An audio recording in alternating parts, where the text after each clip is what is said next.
বর্তমান পৃথিবীতে চীনের হাতে রয়েছে বিশ্বের সবচেয়ে বড় নৌবাহিনী এবং রাশিয়ার ভান্ডারে রয়েছে পৃথিবীর সবচেয়ে বেশি পারমাণবিক অস্ত্র। যদি এই দুই পরাশক্তির মধ্যে আজ এক চূড়ান্ত স্নায়ুযুদ্ধ বা মুখোমুখি লড়াই শুরু হয়, তবে কে জিতবে? কার হাতে থাকবে আগামী পৃথিবীর ভবিষ্যৎ? বাইরে থেকে দেখলে মনে হয় তারা যেন পরম বন্ধু। এখন প্রশ্ন হলো, কে বেশি শক্তিশালী, চীন নাকি রাশিয়া? এই প্রশ্নের উত্তর খুঁজতে গেলে আমাদের শুধু ট্যাঙ্কের হিসাব বা বন্দুকের নলে আটকে থাকলে চলবে না। ডুব দিতে হবে অর্থনীতি, প্রযুক্তি আর ভূরাজনীতির এক গভীর এবং রোমাঞ্চকর সমীকরণে। শুরু করা যাক সেই জায়গা থেকে যা দিয়ে যুগ যুগ ধরে ক্ষমতার আসল পরিমাপ করা হয়, আর তা হলো সামরিক শক্তি। রাশিয়ার হাতে রয়েছে বিশ্বের সবচেয়ে বড় পারমাণবিক অস্ত্রাগার। প্রায় ৬,০০০ পারমাণবিক ওয়ারহেড নিয়ে পুতিনের রাশিয়া এমন এক বিধ্বংসী শক্তি ধারণ করে যা পুরো মানব সভ্যতাকে কয়েকবার নিশ্চিহ্ন করে দেওয়ার জন্য যথেষ্ট।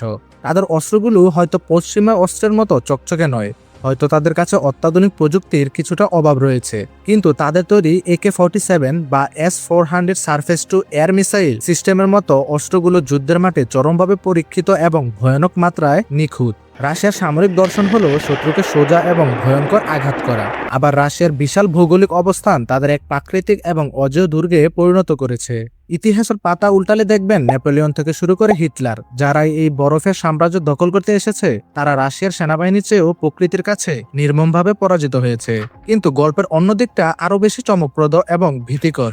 রাশিয়ার সামরিক শক্তি যেখানে ধ্বংসের এক ভয়ঙ্কর প্রাচীন রূপ, চীনের সামরিক শক্তি সেখানে এক সুশৃঙ্খল, অত্যাধুনিক এবং বিজ্ঞানভিত্তিক রূপকথা।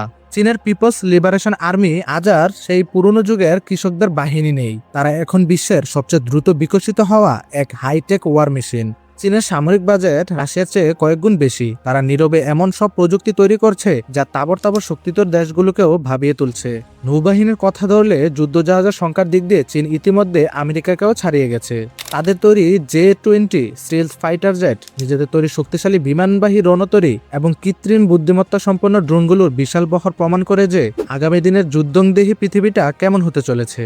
চীন খুব ভালো করেই জানে ভবিষ্যতের যুদ্ধ শুধু রক্ত আর কাদামাখা সীমান্তে হবে না, হবে কম্পিউটার স্ক্রিনে, স্যাটেলাইটের সিগন্যালে আর ব্যাংকের সার্ভারে। আর এখানেই আসে আমাদের সবচেয়ে গুরুত্বপূর্ণ পয়েন্ট। ২১ শতকে দাঁড়িয়ে শুধু বন্দুক আর বোমার ভয় দেখে বিশ্ব জয় করা যায় না। আসল যুদ্ধটা হয় অর্থনীতিতে। আর এই জায়গাতেই চীন এমন এক সাম্রাজ্য গড়ে তুলেছে যা রাশিয়া কেন পৃথিবীর যে কোনো দেশের জন্যই এক অবিশ্বাস্য দুঃস্বপ্ন। রাশিয়ার অর্থনীতি মূলত দাঁড়িয়ে আছে তেল আর প্রাকৃতিক গ্যাসের উপর। রাশিয়ার পুরো জিডিপি চীনের জিডিপির মাত্র ১০ ভাগের ১ ভাগ। অন্যদিকে চীন হলো পুরো পৃথিবীর কারখানা।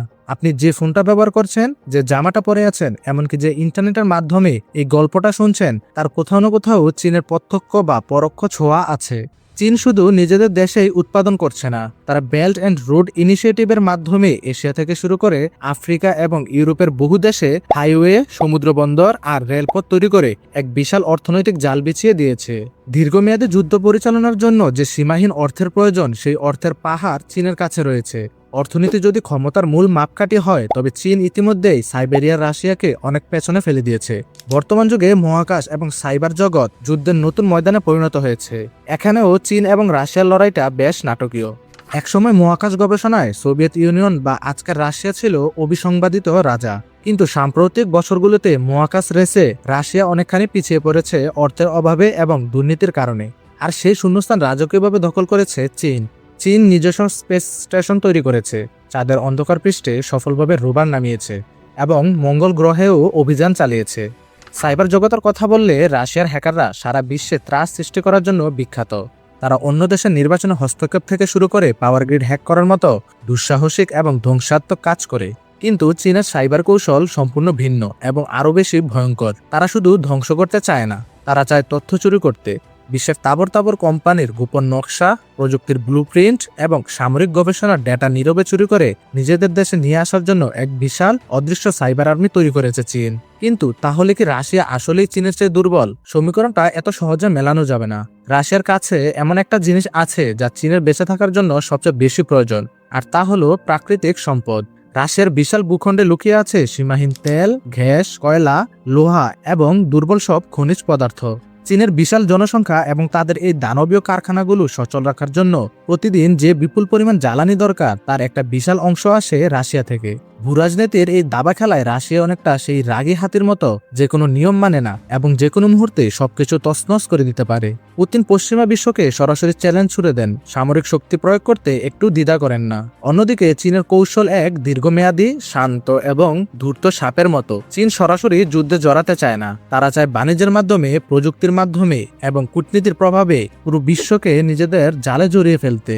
আন্তর্জাতিক প্রভাব বিস্তারের ক্ষেত্রেও দুজনের কৌশল সম্পূর্ণ আলাদা। রাশিয়া ভয় দেখিয়ে বা শক্তি প্রদর্শন করে সম্মান আদায় করতে চায়। তারা তাদের আশেপাশের দেশগুলোতে সরাসরি হস্তক্ষেপ করে নিজেদের সীমানা ও প্রভাব বজায় রাখে। কিন্তু চীন আফ্রিকাতে স্কুল বানাচ্ছে, ল্যাটিন আমেরিকায় হাসপাতাল তৈরি করছে, আর এশিয়ায় ব্রিজ বানাচ্ছে। তারা বিশ্ববাসীর কাছে নিজেদের এক নির্ভরতার প্রতীক হিসেবে তুলে ধরছে। তবে এই দুই অজয় শক্তিরও কিছু গোপন দুর্বলতা রয়েছে।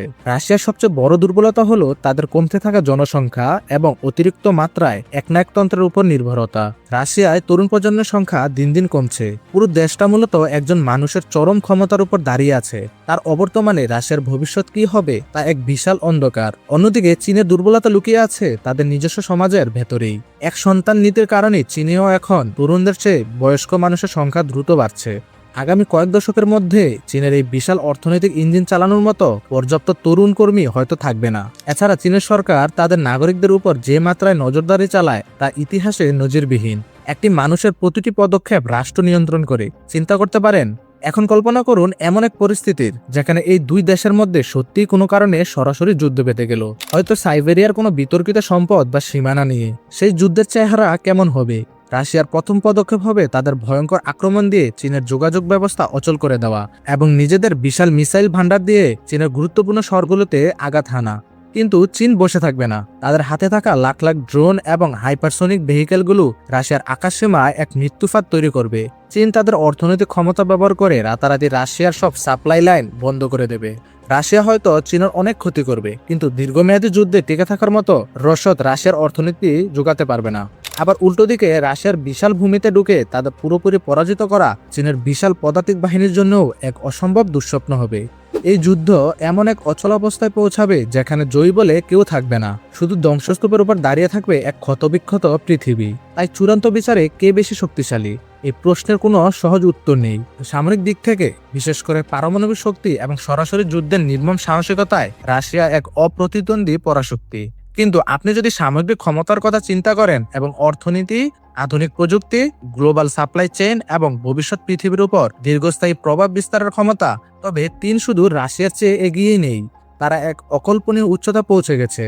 দুই দেশের এই জটিল এবং ভয়ঙ্কর লড়াইয়ে এখনই কোনো একক বিজয় নাম ঘোষণা করা যায় না।